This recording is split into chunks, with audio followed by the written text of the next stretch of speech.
নমস্কার বন্ধুরা। আর আর ভীষণ আজ দুদিন, আজকে একটু মনে হয় কম আছে, কিন্তু দুদিন অনেক দিন ধরেই বলতে গেলে অনেক গরম, অনেক গরম, এত গরম যে কল্পনার বাইরে, কল্পনার বাইরে গরম।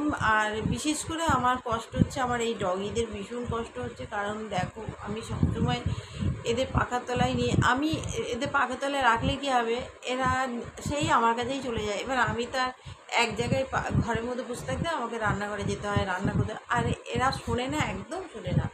এরাও সে আমার সাথে সাথে রান্নাঘরে থাকবে, সেই গরমের মধ্যে থাকবে। আর এত হট, পুরো ঘর যেন একদম আগুন বেরোচ্ছে।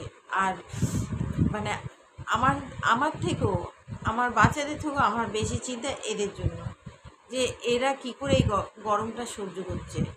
আমি তাও এসি চালিয়ে দিচ্ছি, কিন্তু ওরা তো আর বোঝে না যে এসির মধ্যে গিয়ে বসে থাকি, কিন্তু থাকছে না।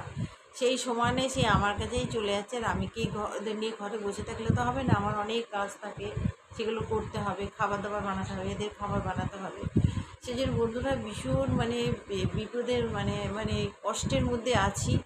আর তোমাদের আমি অনুরোধ করবো, তোমরা যত করে শুধু ভগবানের কাছে, একমাত্র ওই একটা মানুষই আছে ওপর থেকে, যারা আমাদের জন্য, যিনি আমাদের জন্য চিন্তা করবেন। আমাদের সমস্ত সব অপরাধ পাপ আমরা ক্ষমা চাইছি, যাতে আমাদের এই কষ্টটা যেন দূর হয়ে যায়। বৃষ্টি যেন দেয়, অনেক অনেক অনেক যেন বৃষ্টি হয়। আর বৃষ্টিতে যেন পুরো ঠান্ডা হয়ে যায় পুরো দেশ।